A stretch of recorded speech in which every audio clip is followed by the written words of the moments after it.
Now you're live, please start. Okay. Okay. Please begin, ma'am. Okay. Hello, good evening.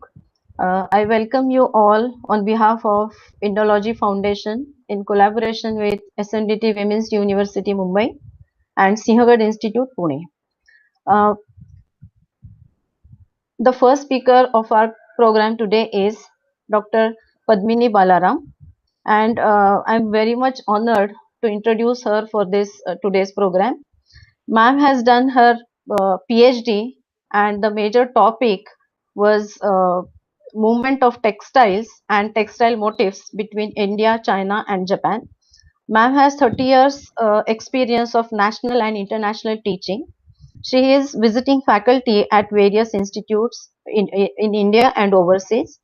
She has to her credit major research and documentation projects, and the list is endless. Ma'am has an administrative experience as well. She has delivered lectures and presented papers at various places. Madam has won many international fellowships and awards. Uh, she had 5.5 years master's level diploma in industrial design, textile design, then 2 years special course in environmental design, exhibition interiors and environmental graphics from National Institute of Design. Dr. Balram has done diploma in creative writing in English from Indira Gandhi National Open University.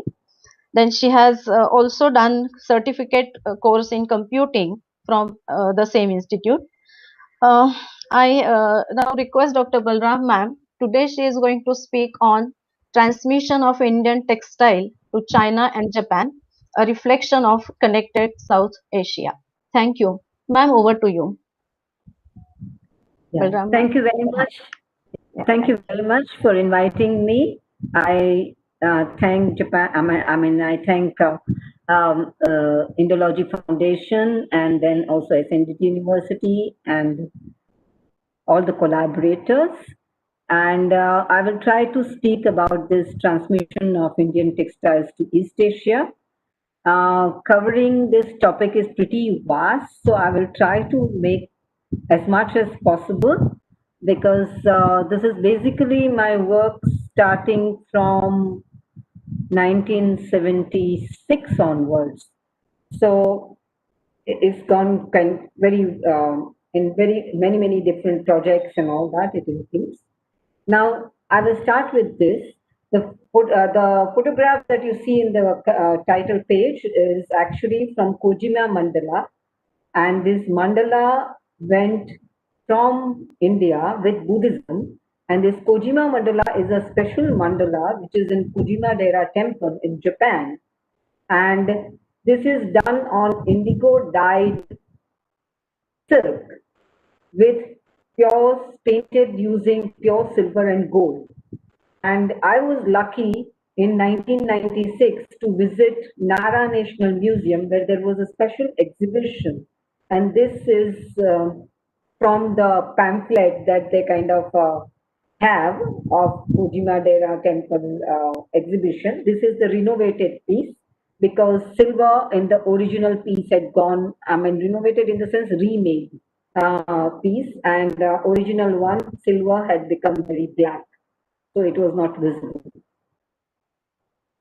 So that's one influence that India had on Japan and China and Japan and as well as Korea, that is bypassing Buddhism. And there are so many.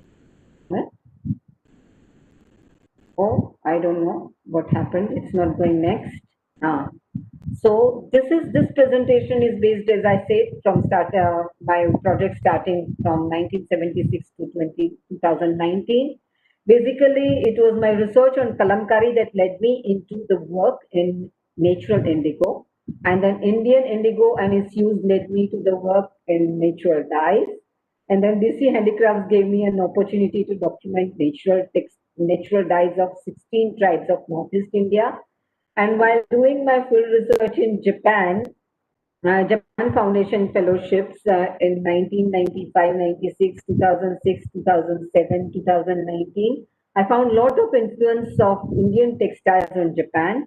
Then Asia Scholarship Foundation Fellowship helped me to find out similarities among 16 Indian tribes of Northeast and 16 ethnic minorities of Southwest China, both using natural indigo and other some of them are also using natural dyes. Then both of these led me to my PhD thesis on movement of textiles and textile motifs between India, China, and Japan. And I also got NTICVA 2014-15 fellowship for more study research grant, which where I talked about direct and indirect influences on Indian chintz, textiles, and Basarasa of Japan. Now these are important Indian textiles in world. In the world of textiles, India was famous for its cotton, fast, multicolored, dyed, painted, and printed textiles, while China was more in brocades. And I mean, this is based on my thesis. Then very few people know that although Indian cottons were most famous and rare, ancient India was also producing textiles using silk, wool, and bast fibers, which are like from bark of the plants such as jute and linen and etc.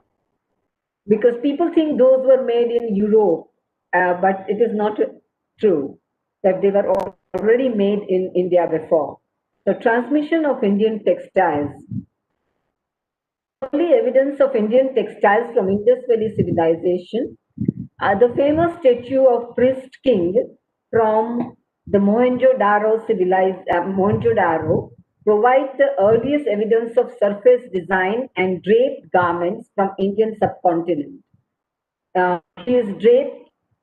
He is seen draping a cloth with trefoil design, and he has also tied a band around his forehead. Pattern is almost most probably embroidered or on a pre-woven cloth. Embroidered on a woven cloth, or maybe it's woven, but most probably it is embroidered. Then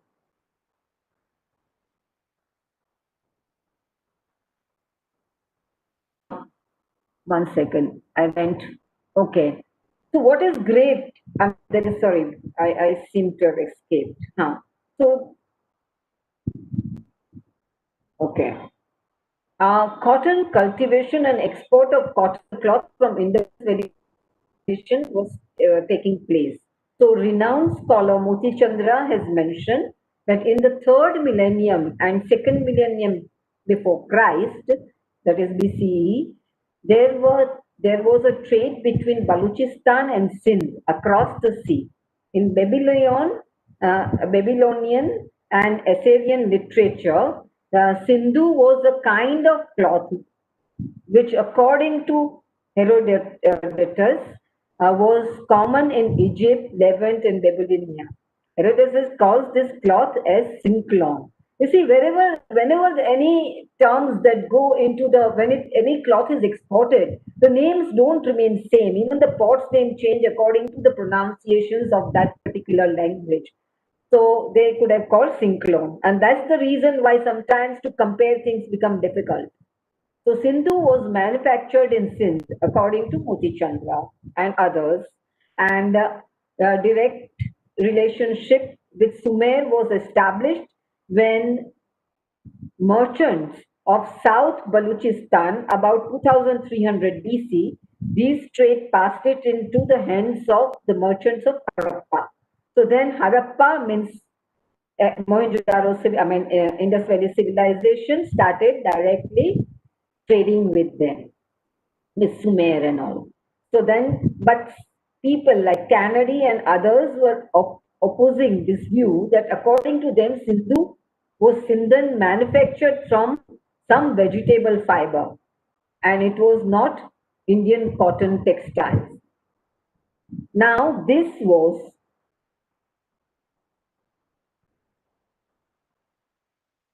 is a very good evidence for this. In excavations as Mohenjo-daro, an actual piece of cotton has been discovered, which shows that cotton was known to people of Sindh 1,500 years back. So naturally, this particular cloth, which is known as Sindhu, was exported from Sindh. In civilization during that time, a woven and madar dyed cloth, cotton fragment in a silver pot, and figures draped with patterned cloth, given as well as the given spindles and all that, which are found at Mohenjo-daro, which are carbon dated 3000 BCE. This proves that Indians manufactured cotton as well as modern dyed patterned textiles using metal. In Sanskrit, it is called Manjishta during Indus Valley civilization. That is so many years back, more than around 5,000 years back from today. Now, what is so special about cotton? What is so special and what is so great in modern dyeing? So, renowned Japanese scholar Yoshioka Sachio's comment is better. What he says is strong, washable, and warm cotton is one of the world's most useful fibers. However, in ancient times, there was one drawback. Vegetable pigments only yielded colors of indigo, brown, or dull yellow, making it impossible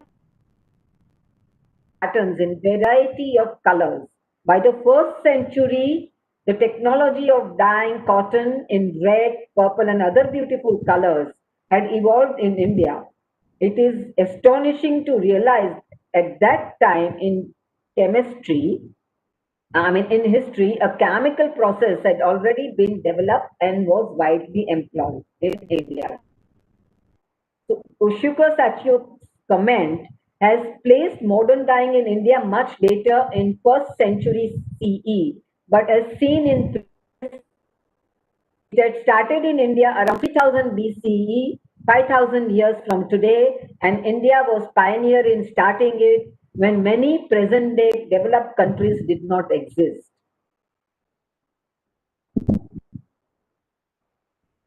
A cotton exported from India to Mesopotamia. References to trade with Assyria, which earlier slide also showed, dates back to late at least century BCE. Indian cotton was one of the term items. It is confirmed from the fact that Assyrian king Sennacherib 1 BC had planted cotton in his garden. Plant might have been presented from India to him. So this is Assyria was a Mesopotamian kingdom, and you can see the map. This is Egypt. Of course, in Egypt also you found. I will show you later some slides. Lot of indigo and Indian textiles were found from the tombs of Egypt, and this is the Assyria.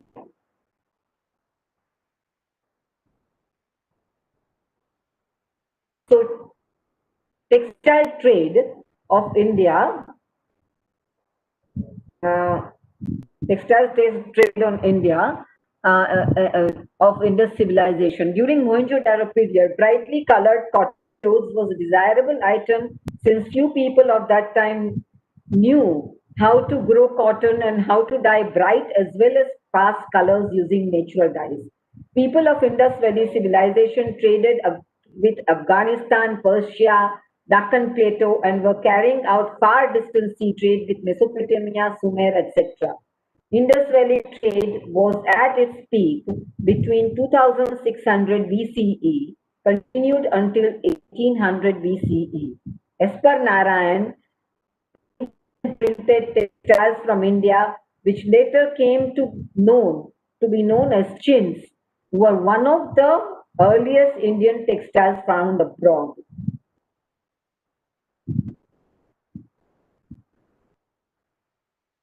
So, entries of Aryans in India. people, actually, when Aryans came to India, that time most of the commerce of countries of merchants of Indus Valley culture and Baluchistan. So Indus Valley civilization was not a civilization which was started by Aryans. It was believed that at that time people whom they called Dravid were staying in Indus Valley civilization and they were thrown out by Aryans, so they went to south. Indian textiles were famous in the world. From the very beginning of Roman Empire, the price of Indian goods was settled in Roman gold coins. Indigo was used as the color, cotton clothes were used as articles of wear. India exported cotton textiles to Rome from very ancient time. During period of Kushan Emperor Kanishka, Indian trade with Roman Empire flourished. Varanasi was very famous for its silk. People think silk came from China. Silk was already there and very well known in India. Varanasi was very famous for its silk, and the merchants of Banaras dealt in this commodity. The muslins of Banaras, people think muslins is only from Dhaka. The muslins of Banaras was so fine that it could not absorb oil. The body of Buddha was shrouded in this cloth. So when Buddha existed, 5th century BC, already muslins were there, made in Varanasi.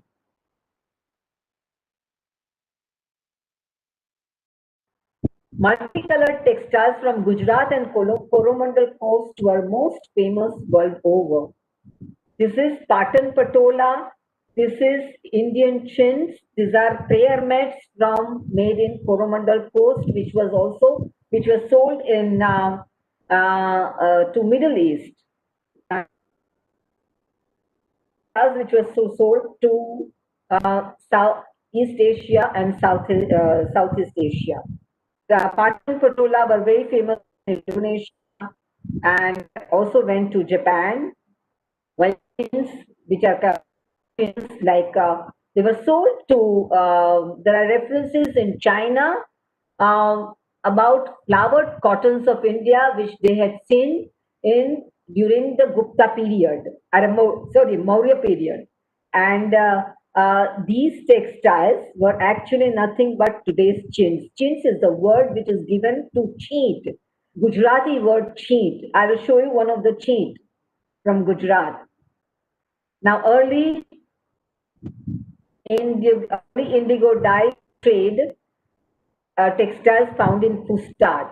Now, excavations tell us about, and normally textiles are very rare to be found in excavations because textiles are really, they degrade. These are found from the tombs and printed in indigo dyed cotton from Gujarat found at Fustat near Cairo. This is from 15th to 16th century, but Fustat textiles range from 9th century to 16th century. Now, this is with collection from Victoria Art But Museum, and this particular textile is multicolored textiles. So there are three types of textiles that we see it Indian textiles found from Fustat, and these textiles were exported to Egypt, and they were very priced textiles, and they were kept in the tombs because they believed that the tombs of the kings and the queens and the royal family, because they believed that in the tomb they mummified the dead bodies, and they believed that they will get up and they will need to use these things. So all their possessions were kept there using all the items that they use. So these textiles are found there, and there are three types of textiles. They are categorized. One is blue and white cottons, red, blue, and white cottons, and then red, black, and white cottons. So these are the multicolored. First one is red and black. Blue and white cotton. And second one is multicolored, red, black, blue, and white. White is kept over here. The white, both the textiles have the white color achieved by doing resist technique. And there were two types of resist used in India: mud resist as well as wax resist. Wax resist is then later went to Indonesia, which got the name batik. And when Indian ikat went to Indonesia, it got the name, Indian patola went to Indonesia, it got the name ikat. Now, baby first towel is used, this is the Japanese textile, and it has got in indigo and bottom, they use it with, and there is a lot of symbolism that comes in every country when you use the same materials and try to make it. So the printed textiles influence this kind of textiles. Then we know from Periplus that the port of Barbaricum near present Karachi in Pakistan exported cotton cloth, silk yarn, and indigo, along with precious gems. A visual reference of indigo dyed textiles, and also the other textiles which are dyed using various natural dyes. Whatever textiles were kind of being made there at that time in India are represented there, including ikat, and then also tie-dye over tie-dye polka dots. And there are many of them, but that's another presentation. We care of it here. But also there was striped and checked textiles, brocades made in India. Brocades were also made in India. They were not just China. And years ago, you can see those brocades being made. And single and double cut textiles, tie-dyed bandanas and wax resist, painted or printed textiles, dyed in indigo and other natural dyes. And then India to China and Japan, textiles made by, there are three types of textiles that reach there. Textiles made by minority, there is an influence of that. Then there is trade textiles, and then there are religious textiles. Routes. Now this trade route, people think everything started, all exports started with this Silk Road. No, Silk Road that you can see on top, I don't know whether my mouse is being seen or not, um, uh, was one of the route. But if you see this route, which is going from India to Assam, to Burma, to the southern part of India, was the first route, which was where how the people went to China as well as also went to exported textiles. There was imported. Of this is a Chinese document says in the 2nd century BC, when Chinese ambassador Chang Qian reached Bactria, he was surprised to see there bamboos imported from China. In reality, bamboos from Unnan reached the middle country through Assam, and from there they were transported to Bactria Grand Route. But in spite, a Grand Route was earlier than Silk Road. But in spite of this sporadic trade, the northeastern route did not have much. It didn't become very important after Silk Road came, because because it was not very easy to travel with. It was very tough road, because going through very harsh terrain and deep jungles and climbing up and down too much onto the mountainous roads.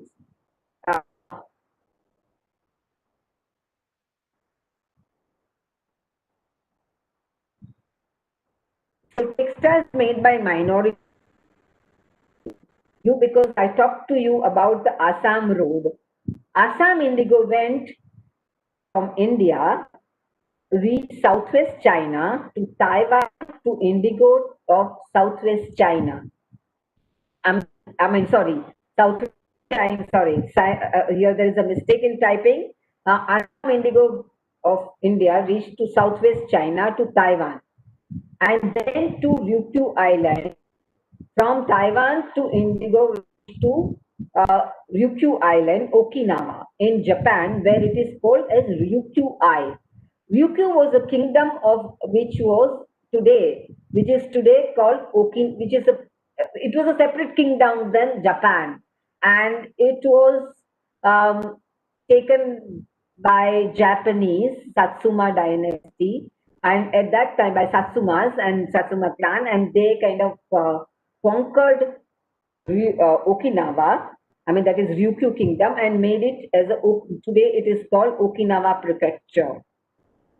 Now, women hold the knowledge of dyeing and weaving among ethnic minorities. It is entire knowledges with women. And China, it is ethnic minorities of India and China. And then these things went to Japan. So Naga women, you can see a first photograph of Naga woman dyeing in her indigo vat in 1984. This is during my field research sponsored by Development Commissioner Handicrafts to preserve the natural dyes and natural dyed textiles and accessories of Northeast India. Women dyeing her cloth blue in Unnan, China, 2003. This was documented during my Asia Scholarship Foundation Fellowship in 2003. And both these areas are really tough. Travel in Northeast many times. Once I had to climb on, there was floods in Himalayan rivers where there is no water in the previous night. Next day it is such a big flood that you just can't go. The only way was by crossing river on elephant, and there were 6 people, including me, squeezed onto the elephant with all my 5 luggages on my hanging from my shoulders and back, and I had to cross the river, and it was such powerful that if anybody falls inside, they will never be found again. And after the development, after the district commissioner had organized my travel with with a military jeep waiting for me to take me to the next place. Like that, I had to change 8 mode of transportation, including elephant and jeep, and then a raft and whatnot, and then I crossed 80 kilometers to reach the nearest spot in Assam to catch my bus to go to Guwahati. And it took me 8 hours and 80 to drive, to go through and 8 mode of transportation to reach 80 kilometers. And this China was, I thought, China was even worse. At least I didn't have, in China, there is some problem. I don't know what happened there. So China was even worse because language, every tribe had different language. I had to take a special permit to go to the borderline areas where I could see, and many times there were no interpreters, and I had to manage it with my very few, a little bit of Mandarin that I could use, and speak, but very little it was, and it was very tough. And I was there during the SARS, so there were many things were shutting down, and I had to go back earlier, and still I managed to cover 16 tribes there. And every time SARS is just COVID, first phase. This is some of the work that I did using indigo, and publications which would help to kind of revive the tradition. The reason I started working on indigo was to preserve the tradition. And this is like experiments carried out to compare and strength of Indian indigo, Assam indigo, and Ryukyu indigo. So you can see three of them. This is on first, above is cotton, below is silk, and how each one of them look. At the same time, same, everything is same. And these are textiles dyed in Okinawa using Ryukyuai Assam indigo. And these are textiles traded from India to Japan during Ryukyu Kingdom and traded by Portuguese. And there were two phases when they were traded. Now, Japan, Okinawa, that I told you, this is Japan map, and this is Japanese mainland, which they call today. And this is where Satsuma kingdom was there, and this is a small part that you see is Okinawa, and that was Ryukyu kingdom. And Okinawa from here, this part you can see top in the right hand side top is the bottom end of Satsuma over here you can see, and then these are all the islands, and here is Taiwan from Yonaguni-jima. It is where you can see the lights of it from the last Okinawa island. And this is main Okinawa, where there are a lot of these things. And I traveled to all these islands except Yaeyama-jima I could reach, and for my research. And most of the parts of Japan from Hokkaido to here. And this is the castle of Okinawa, painted using lac. And unfortunately, last time in 2019, just before, while I was in Japan, in Kyoto, and just about to catch my flight, a day before that, it got burned down completely, unfortunately. Maybe because it is painted using urushi, which is a lacquer. And in India, Lakshabruva was made to burn Pandavas by Kauravas, because Lakshabruva, the lacquer, burns very fast.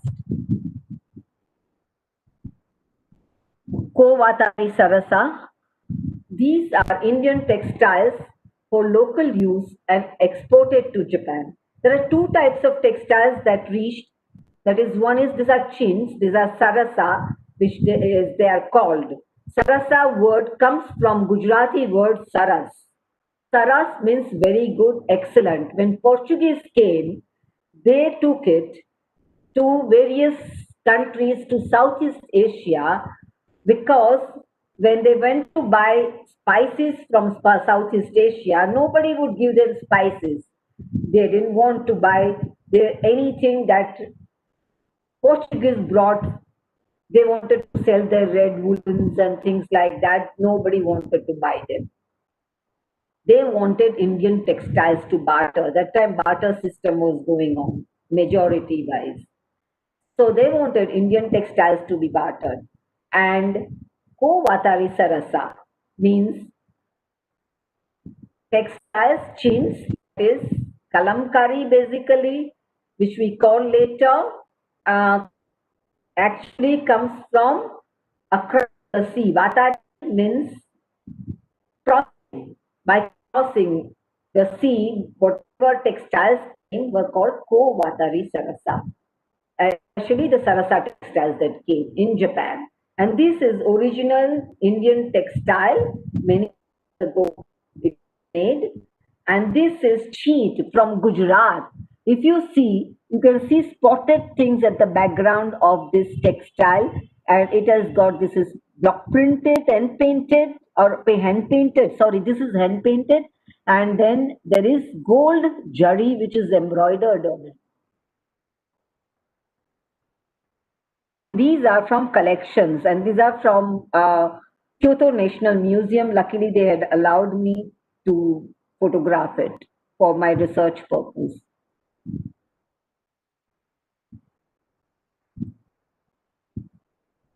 Now, these are some of the textiles. These are Bingata, which has got influence of Indian chins on Japanese textiles. And one of the textiles is Bingata from Okinawa. And this is This might have come during Ryukyu Kingdom when the textiles were bought. Indian textiles came as gifts to many kings from um, uh, China, and they were prized collection because Ryukyu Kingdom had alliance with China, and when China was pleased with any of the kings of the other distinct countries, they would give Indian textiles. And that's what happened with other kings also of East Asia and also Southeast Asia. And this is so that's how the Indian textiles they must have come in contact with starting from 14th century and Bingata, it is believed even Soesu Yanagi, father of Sori Yanagi, who started actually the uh, Nihon Mingekan, Soesu Yanagi started it, that is Japan Craft Museum, and started the whole movement of craft movement in Japan, said that. And these are some of the Bingata, which is multicolored textiles based on Indian colorful bright textiles. And they were used by queens. And this is last time when I went, this is not a Japanese girl, that's Manipuri girls dancing Japanese dance there because of the collaborative program that we had there. I mean, it was at Okinawa, a Haibaru Center, Haibaru Cultural Center had organized it. Groceries. In China, when Indian textiles went, the Indian chins went, the chinosaries were made. You can see a Chinese lady taking bath and represented. And these were called in India palampo. What is palam? I mean, when they took it, the British and I mean Portuguese and all, they called them palampo. The word comes from palang posh. Palang posh means the bed cover. And it was called Palampur, and then these are the ones which became so much in craze and demand in Europe that the chinosaries, they were called chinosaries because of the motifs are Chinese. I mean, they were made for Chinese market. I mean, motifs in the sense means there is a Chinese lady sitting, there are, you will find some bamboos and things like that. So that's why they were called chinosaries patterns. And these are, as I told you, uh, um, these are these are the two types of main textiles, patola and this. And then now I will talk to you about illustrated manuscripts. Now, illustrated manuscripts in India several years ago, and these are some of the folios. And this is Jain folio. This is Gita Govinda from Hinduism. It is showing Krishna and Gopikas. And then very important, this textile, this Hansa textiles are found even in Egypt and also in Indonesia, starting from 9th century to 15th century, 16th, I mean, several centuries, you know. I mean, I haven't put that here. This is the illuminated manuscript. This is from Korea, but similar ones are also from Japan and China. And these illuminated manuscripts were done, and basically they are done on indigo dyed paper, and then this manuscript is kind of used for writing and illustrating pious texts such as Buddhist sutra, and also to paint Buddhist mandala in China, Korea, and Japan. You saw also Buddhist mandala on textile, but they were also painted on paper.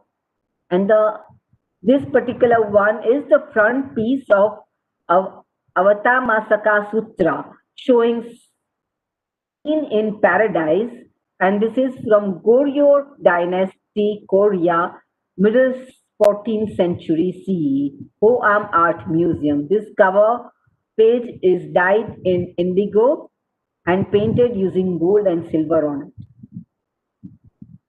Now, use of indigo in religious painting. And not only indigo, these are the religious paintings. You can see it also in different colors. And Japanese textiles during Nara period. See, Buddhism reached Japan during Asuka period from via China and Korea. Buddhism reached uh, China in actually it is told that Ashoka's grandson, Emperor Ashoka's grandson, went to Unnan and established Dali kingdom. Today there is place called Tali where there is lot of um, indigo dyed textiles are made. I've been there, and then this is so Buddhism. Then so this is in even before Christ. That's the time when I told you about the road from Assam went to um, Unnan. Unnan is in southwest China, and it also went to Sichuan. These are the Unnan and Sichuan were separate kingdoms. They were not under China at that time. China was much on north, and they were Han Kingdom was there at that time. Just beginning of Han Kingdom was there at that time. And then during Nara period, Indian monk first time visited Japan and brought. I mean, basically Buddhism was brought at Asuka period, but Nara period first Indian monk went there. Then majority of Nara period textiles were woven textiles. Most complicated patterns were created using brocading technique learned from China. There are few samples of textiles patterned using wax resist batik, but this technique was abandoned by end of next period, i.e. Asuka period. There are also examples of clamp type textiles. And it's very interesting that clamp dyeing was forgotten, which was actually available in the textiles of Nara. One thing I must tell you, that Nara period textiles are preserved. They are 8th century textiles are preserved in Shosho in museum, where Nara king of emperor of Nara, I mean Japan actually that time emperor of Japan, and the capital was Nara. Presented his queen after his death, presented all his belongings to this I mean kingdom, and it was preserved in Nara, and it is called now Social in Museum collection. And I have seen that collection exhibition in 2019, 2006, and at least 3 times. Dyed textiles. Kalamkari was kind of, this is just comparatively much recent Kalamkari, and this is from Srikalahasti, where text is written in Telugu, and there is a whole episode text is written, and there's one incidence is kind of given, and there are painted textiles like these are pichuai, these are Jain patas. So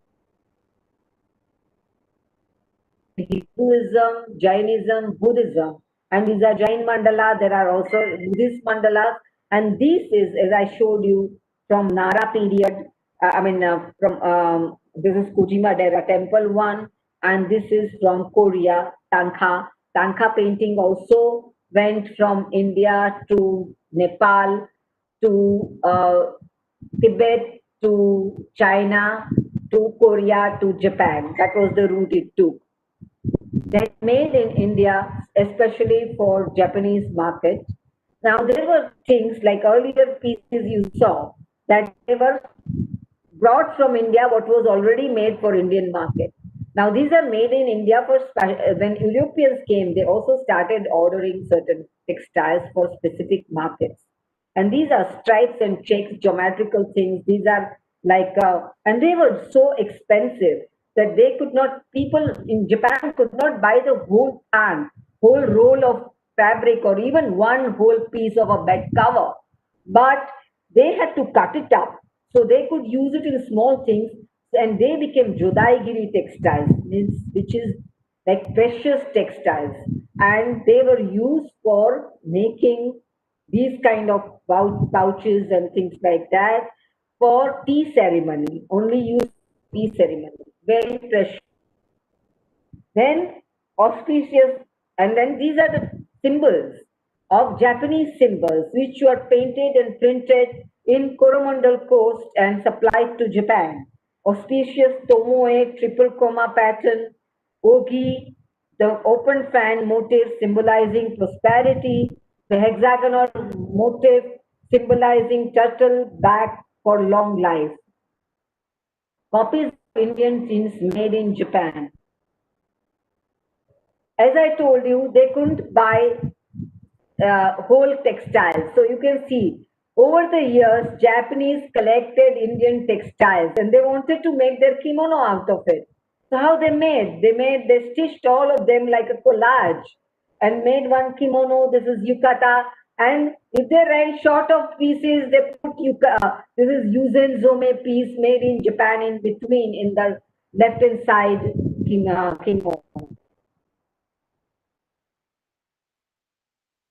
Excuse me, ma'am. Sorry to interrupt you. Yeah. We have to end within 4-5 minutes. Okay. I'll quickly go. Yeah. Okay, so Sorry these are some of the copies of Indian Sarasa made in. There are 4 schools of Vasarasa started because it was so expensive. They started making Vasarasa. This is from a museum of. This is Nabeshima Sarasa from Museum of Saga Prefectural Museum. Then Indian. These are 5 yen, which are supposed to be very. Japanese yen, which are supposed to be so this kind of sarasas were made, and Japanese ladies started making it for their use and for courts, like these particular pieces made in by the court people. Then Nagasaki sarasa, these are made by Chinese for Japan, and they were staying in Nagasaki. And this is baby's first towel, which I showed you. Then mutual learning. This is like I was learning from Meow Minority how to do Laran painting. This is me. Doesn't look like me, but it is me in 2003.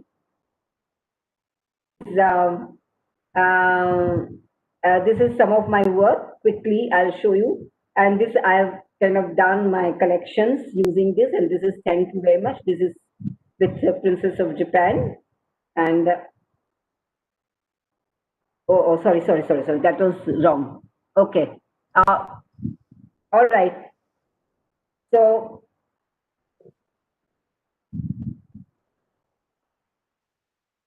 stop sharing screen. Okay. So if there is anything, and there's one piece of work I want to show you.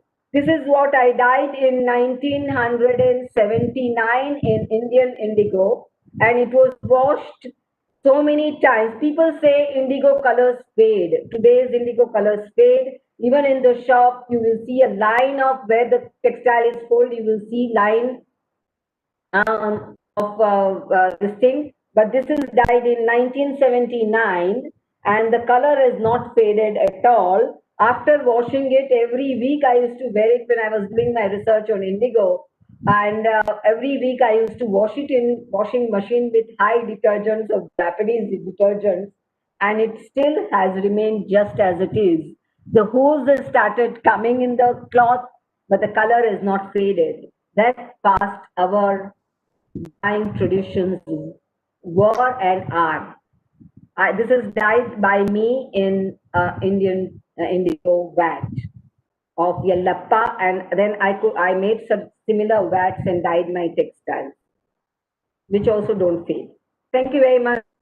If there is any questions, you can ask me later. I mean, maybe you can put it down.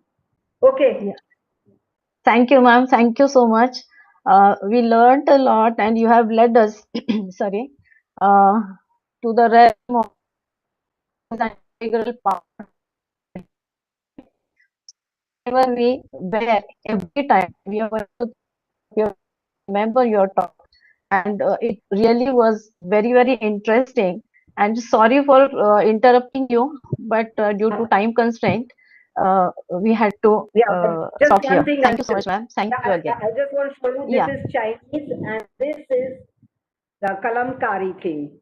Oh, backside. Okay. Okay, that's kalamkari thing painted now by one of my colleagues in NID. It's beautiful, ma'am. Thank you so much, ma'am, once again. Yeah. Our next speaker is Lajja Bhatt, ma'am. She has done a Bachelor Fine Arts. She has a master's in multimedia, and she knows Brahmi Prakrit and scripts, and also graduation in archaeology. uh, Lajja Bhatt ma'am is an artist. She is a mountaineer. She is a research scholar, graphic designer, and also a freelance content writer. She uh, she has lifetime membership of Gujarat Itihas Parishad. She is an associate editor of Indology Foundation and also arts and cultural studies. I now asked Lajja Bhatt ma'am to speak on. She has a topic as Urva, Urvarashakti, sorry, and importance of Chandipat. Over to you, ma'am. Thank you. Thank you, Balram.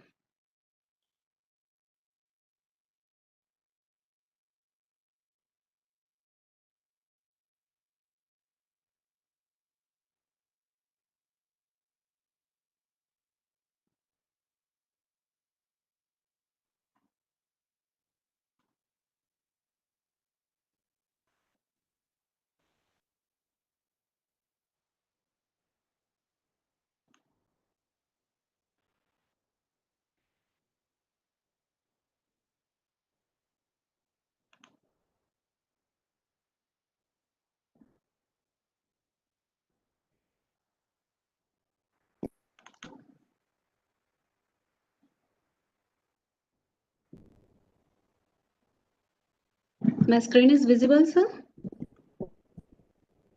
Hello? Yes, ma'am. Yes, ma'am. Amanji, can you please run this PPT because I'm not able to run over here.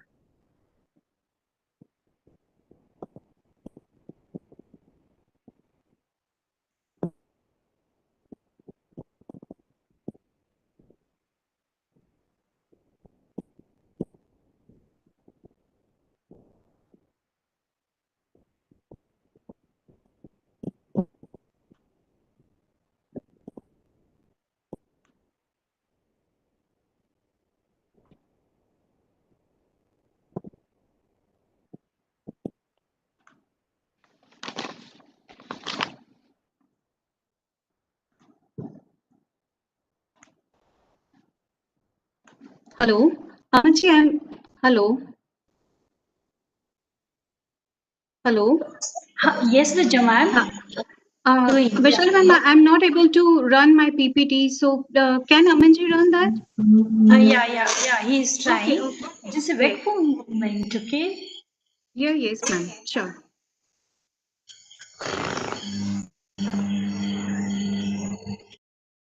परिवर्तित होती है, जिन्हें हम DNA, जीव, पेड़ पौधे और मानव के अस्तित्व का आधार स्तंभ मानते हैं।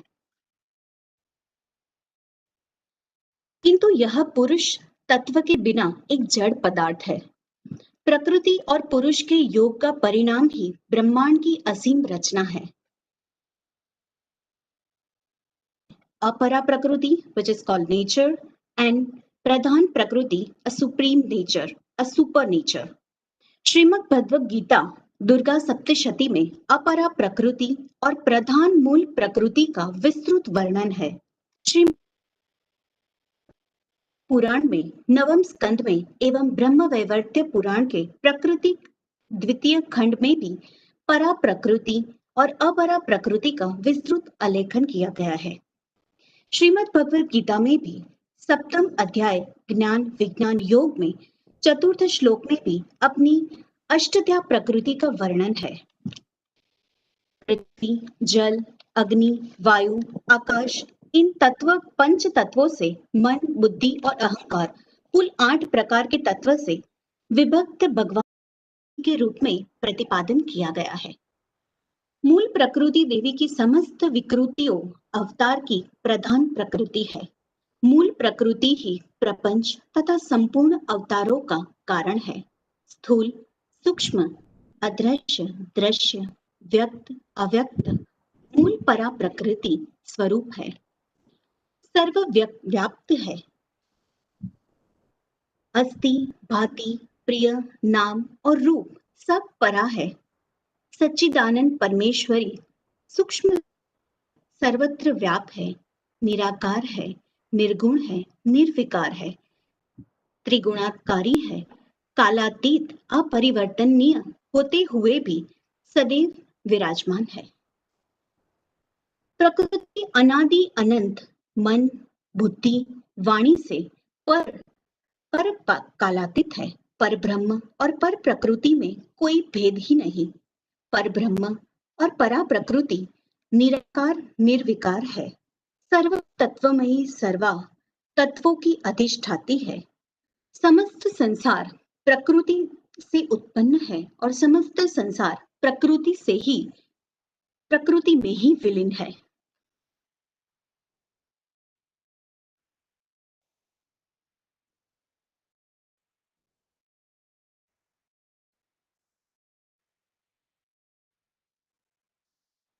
दुर्गा सप्तमी में देवी के 9 रूप को दर्शाया गया है। 9 रूप के साथ साथ 10 महाविद्या भी उसके अंदर समाविष्ट है। समयांतर में महिषासुर, शुंभ निशुंभ, चंड मुंड इन सभी दानवों का वध करने हेतु देवी ने खुद से एक एक शक्तियां बाहर निकाली और उसे एक एक आयुध और शस्त्र अस्त्र प्रदान कर एक एक राक्षसों का विनाश किया।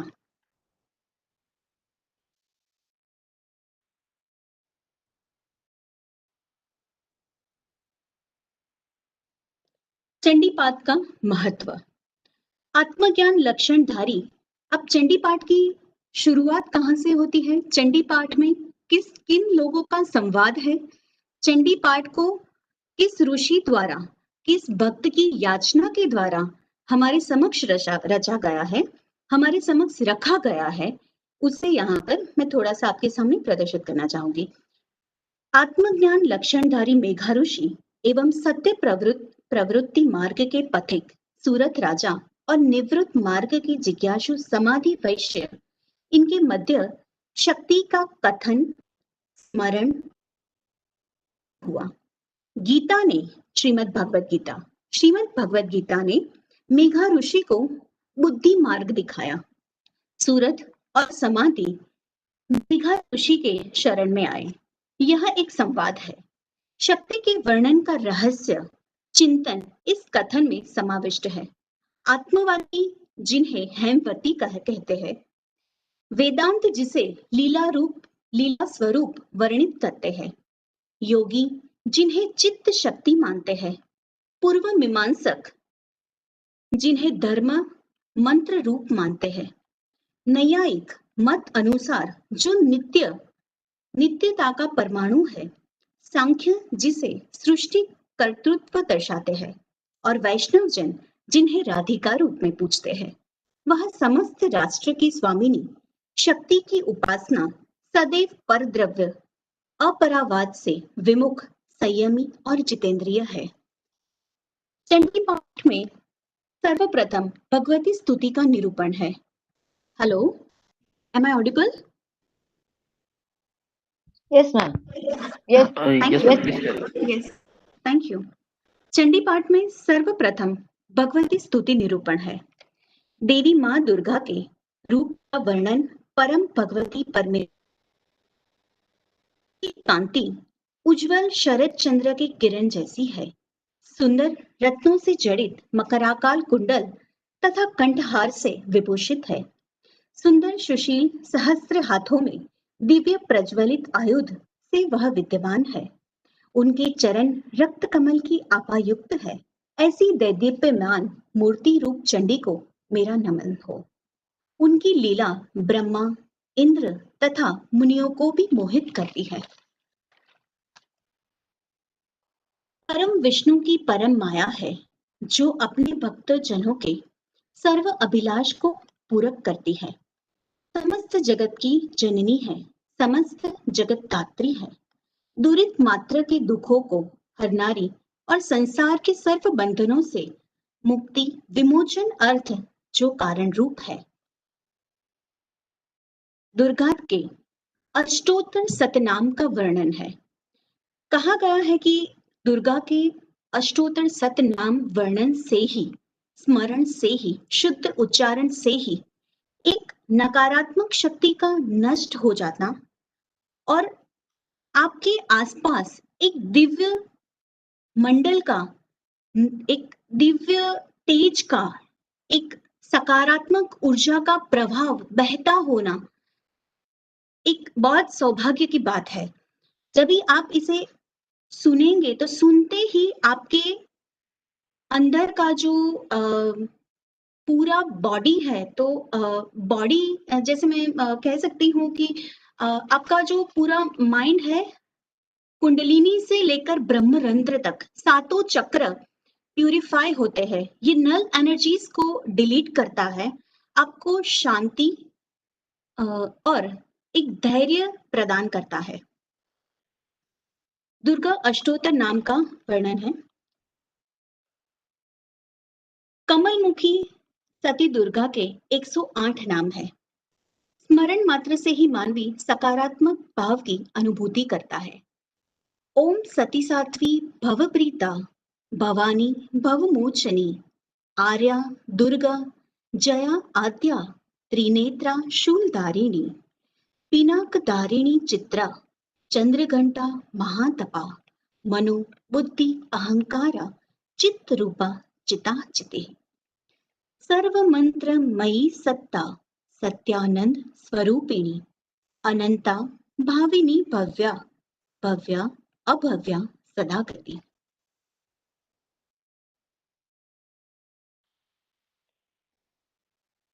माता चिंता रत्न प्रिया सदा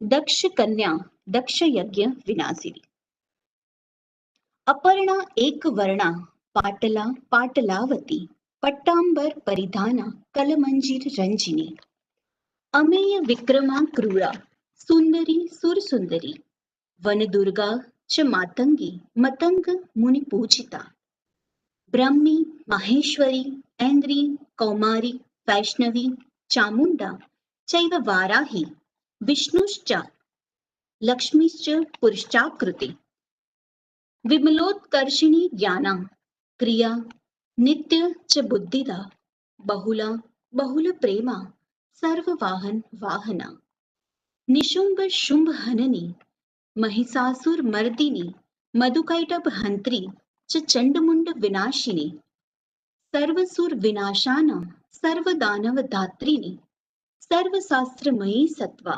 सर्वास्त्रधारिणी तथा अनेक शस्त्र हस्त्राच अनेकस्त्रस्य धारिणी कुमारी चैक कन्या च कैशोरी युवती यति अप्रौढ़ा प्रौढ़ा वृद्ध माता बलप्रदा महोदरी मुक्तकेशी घोर रूपा महाबला अग्निज्वाला रौद्रमुखी कालरात्रि तपस्विनी नारायणी भद्रकाली विष्णु माया जलोदरी शिवदूती कला कराली च अनंता परमेश्वरी कात्यायनी च सावित्री प्रत्यक्ष ब्रह्मवादिनी। इन नामों से देवी दुर्गा की स्तुति का महात्म्य है। हम सब उसी प्रकृति की संतान है, उसी दिव्य तेजोमय पुंज का एक अंश है। हमारे समस्त अस्तित्व से दुर्गा और दुर्गा के परोपकार जुड़े हैं। शरीर से विभिन्न अंगों से दुर्गा एक एक शक्ति बन हम में प्रवाहित है। दुर्गा के चेतन शक्ति रहित शरीर की हम कल्पना भी नहीं कर सकते। मन के समस्त अस्तित्व से दुर्गा शक्ति जुड़ी है।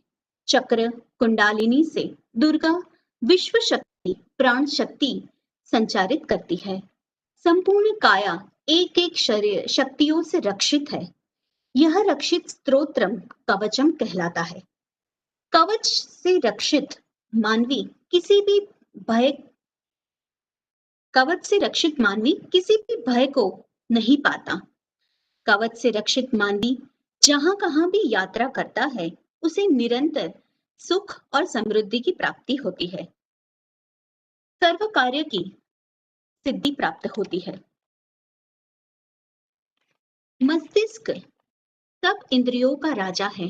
दुर्गा मंत्र के उच्चारण से एक व्यक्ति ब्रह्म शक्ति का सानिध्य प्राप्त कर सकता है। अपने राजसिक और तामसिक गुणों को त्याग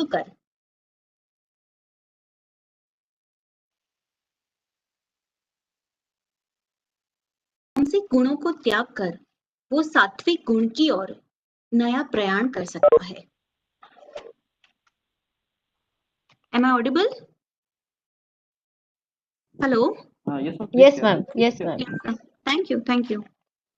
दुर्गा की नव मूर्तियां हैं जिन्हें हम नव दुर्गा कहते हैं। प्रथम शैलपुत्री, द्वितीय ब्रह्मचारिणी, चंद्रघंटा, कृष्मांडा, स्कंदमाता, कात्यायनी, कालरात्रि, महागौरी, सिद्धिदात्री दुर्गा है। शैलपुत्री गिरिराज हिमालय की पुत्री है। ब्रह्मचारिणी सच्चिदानंद रूपिणी ब्रह्म स्वरूप है। चंद्रघंटा जिन्होंने आह्लादक चंद्र की घंटा धारण की है। कृष्मांडा उष्मा कुष्मा त्रिविध ताप्त युक्त संसार उसी के अंड के रूप है।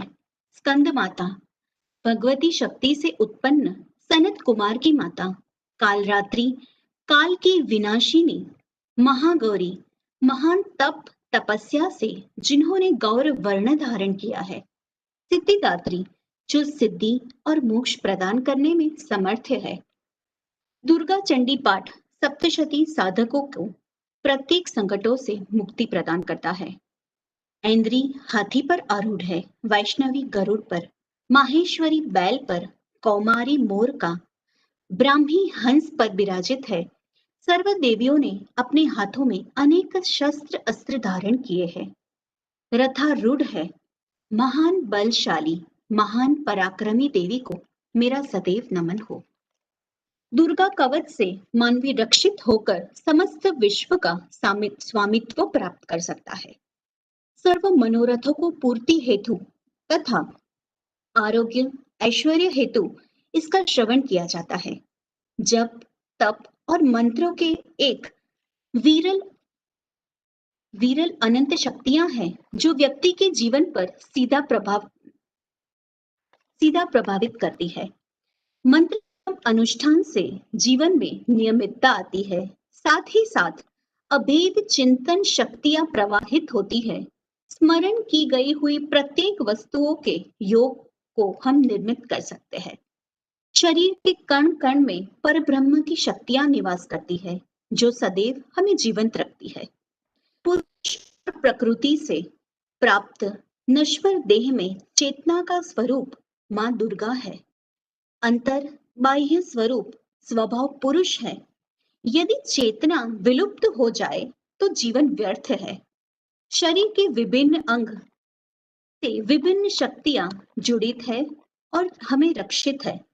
देवी कवचम देवी कवच द्वारा हम किस शरीर के किस अंग से कौन सी देवी जुड़ी हुई है और वो हमें किस प्रकार हमारी नकारात्मक ऊर्जाओं को नष्ट कर एक सेल्फ हीलिंग पावर देती है। जब हमें कोई घाव लगता है तो घाव लगने के बाद हम बाहरी दवाइयां या औषध तो लगाते ही है, पर शरीर के अंदर एक ऐसी शक्ति है जो दवाइयां और औषध ना लगाने पर भी आपके शरीर को इंटरनल हीलिंग करती है। आप खुद अपनी शक्ति अपनी ऊर्जा से औरों को भी हील कर सकते हैं। एक समय के लिए ये सोचे कि अगर उर्वरा शक्ति या शक्ति ही ना होती तो धरती से आज हम जुड़े भी ना होते। हम इसी धरती के कण कण में समाये हैं और ये कण कण हम में समावित है। एक छोटा सा तिनका, एक छोटा सा शीड, एक बीज धरती में बोने के बाद उस बीज से एक छोटे से बीज को जर्मिनेट होना, उसमें से छोटा पौधा होना, एक छोटा पुष्प निकलना या फिर उसी पौधे से बड़ा महाकाय वृक्ष बनना, असंख्य लताएं, असंख्य फूल फल पुष्प से सुगंध से रस से भरपूर होना, ये सब कुछ प्रकृति देवी को ही आधारित है। यदि प्रकृति चाहे तो ही एक वृक्ष फल और पुष्प दे सकता है। यदि प्रकृति इनकार करे तो हम जीव वायु भी हमें प्रदान नहीं होगी। तो इसी प्रकृति देवी को आज हम सबका नमन है और प्रकृति देवी से निर्मित यही मंत्रों और यही शक्तियों को हम शरीर से कैसे जुड़े हैं ये मैं आपको थोड़ा सा बताऊंगी। महान बलशाली, महान शोक और भय का विनाश करने वाली माँ दुर्गा को मेरा नमन है। पूर्व में ऐन्द्री शक्ति मेरा रक्षण करो, अग्निकोण में अग्नि शक्ति, दक्षिण में वाराही, नैऋत्य में खड़गधारिणी सॉरी, पश्चिम में वारुणी, वायव्य में मृगवाहिनी, उत्तर में कौमारी, ईशान में शूलधारिणी, उदह में ब्रह्माणी, अधः में वैष्णवी मेरी रक्षा करो। जया मुझे रक्षो, विजया मुझे पीछे रक्षो, अजिता मुझे बाएं रक्षो, अपराजिता मुझे दाएं रक्षो, शिखा को उद्योतिनी रक्षो, उमा मेरे मस्तक पर विराजो, मालाधारी ललाट में विराजो, यशस्विनी भौं पे विराजो, त्रिनेत्रा भौं मध्य रक्षो, यम घंटा नसिकाओं में रक्षा करो, शंखिनी आंखों में रक्षो, द्वारवासिनी मेरे कानों की रक्षा करो, कालिका कपोल में रक्षो, शांकरी कर्णमूल में रसो, नसिकाओं में सुगंधा रक्षो, उदर होठ में चर्चिका रक्षो, अधः होठ में अमृत कला रक्षो, मेरी जीवा को सरस्वती रक्षो, दांत को कौमारी रक्षो, कंठ देश को चंडिका रक्षो, गले में चित्र घंटा रक्षो, तलवे में महामाया, कामाक्षी दाढ़ी हडपची रक्षो, सर्वमंगला मेरी वाचा को रक्षो, ग्रीवा में भद्रकाली रक्षो, मेरुदंड में धनुर्धरी रक्षो, कंठ की पहाड़ नीलग्रीवा रक्षो, कंठ नली में नल कुबेरी रक्षो, कांधे पर खड़ग धारिणी रक्षो, वज्रधारिणी मेरे दोनों बाहु की रक्षा करो, हाथों में दंडिनी रक्षो, उंगलियों में अंबिका रक्षो, नाखून में सुलेश्वरी रक्षो, पेट में कुलेश्वरी रक्षो, महादेवी मेरे स्तन की रक्षा करो, शोक विनाशिनी मेरे मन की रक्षा करो, हृदय में ललिता रक्षो, घुटनों में शूलधारिणी रक्षो, कामिनी मेरी नाभि रक्षो, गुहेश्वरी गोह भाग रक्षो, कटी में भगवती रक्षो, घुटनों में विंध्यवासिनी रक्षो, भूतनाथा देवी मेरे वृषण की रक्षा करो, महिषवाहिनी देवी मेरे उरु की रक्षा करो, जंधा में सर्व अभिष्ट प्रदान करने वाली महाबला रक्षो, नारसिंही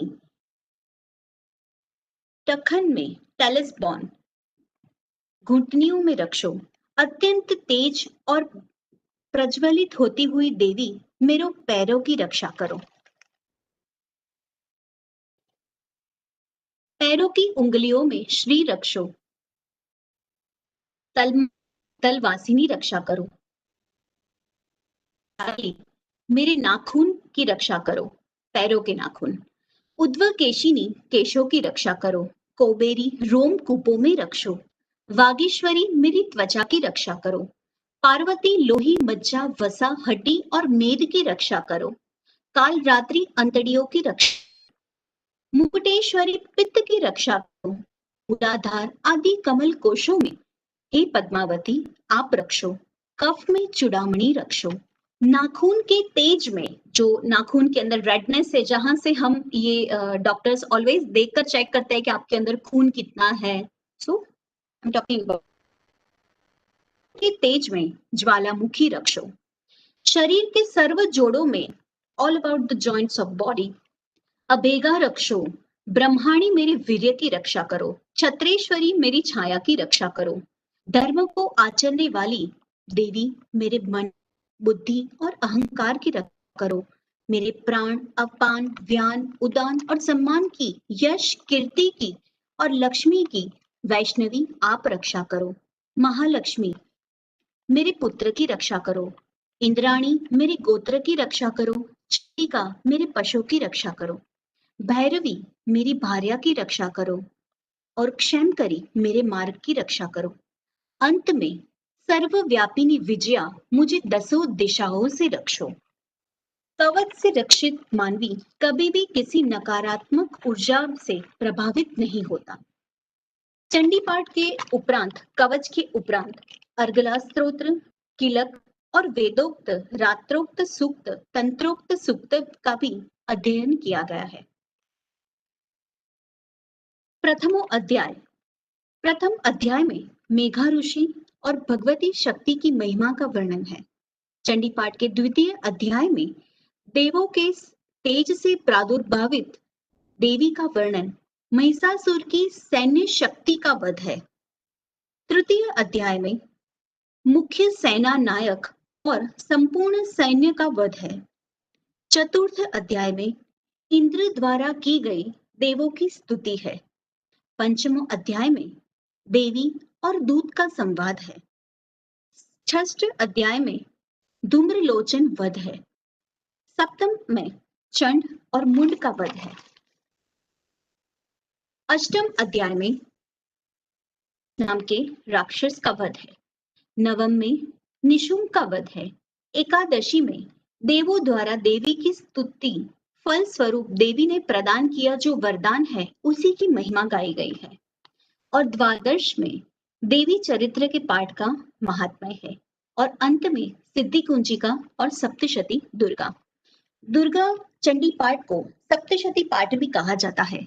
यदि कोई भी मानवी संपूर्णतः चंडी पाठ करने के लिए अगर सक्षम नहीं है, समय मर्यादा है, तो आप केवल द्वादश अध्याय और सिद्धि कुंजिका सप्तश्लोकी दुर्गा भी कर सकते हैं और उसी के फल से समस्त शरीर से नकारात्मक ऊर्जा का प्रभाव नष्ट होता है और हर एक प्रभाव नष्ट होता है और आपको एक नया जीवन, नई शक्तियां, नई एक ऊर्जा का स्रोत प्राप्त होता है। ये हमारी चक्र और कुंडालिनी है। हर एक चक्र से हर एक देवी जुड़ी है। साधना से, मंत्रोच्चार से कैसे हम सृष्टि के परब्रह्म तत्व तक पहुंच सकते हैं, वो यहाँ पर दिखाया गया है। हमारे एक एक अंग से एक एक ग्रह मंडल, जिसे हम डीएनए भी कहते हैं, एक एक चीज जुड़ी हुई है। चंडी पाठ का मेन उद्देश्य यही है कि आप सर्व प्रकार से रोग मुक्त रहे, आपके अंदर एक न्याय और नीति नियम का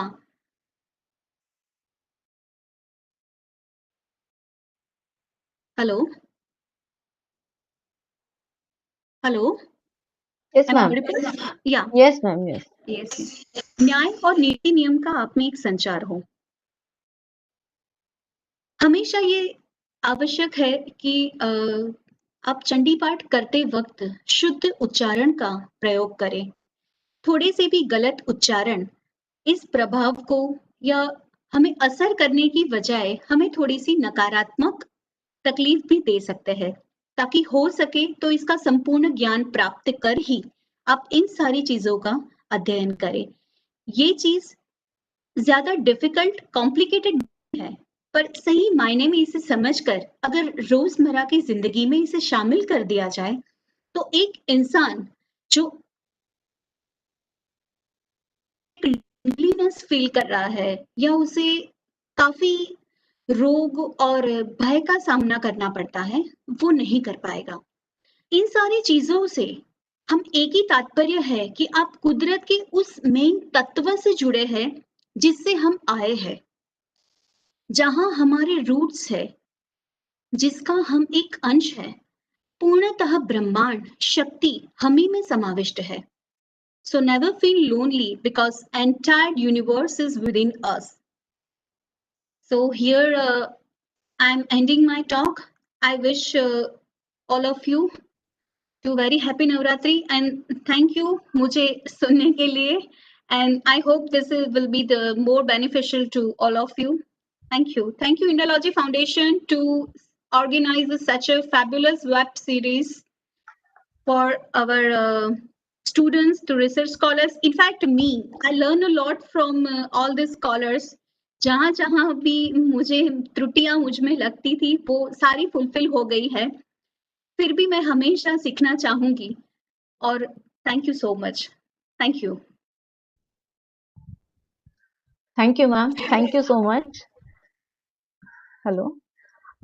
yes ma'am. Ma'am, yes ma'am, actually आपने देवी के 9 रूप इतने अच्छे से अपने मेलोडियस वॉइस में डिस्क्राइब किए हैं, and you have also given lot many references from various religious texts, and how to use these things in our day-to-day life. Thank you, ma'am. Thank you so much. Thank you. Here we come to the end of this Navratri talks for today's session.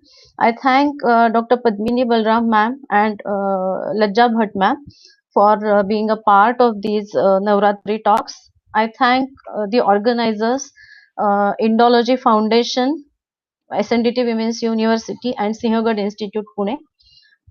Thank you very much. Thank you so much. Thank you. Thank you, ma'am.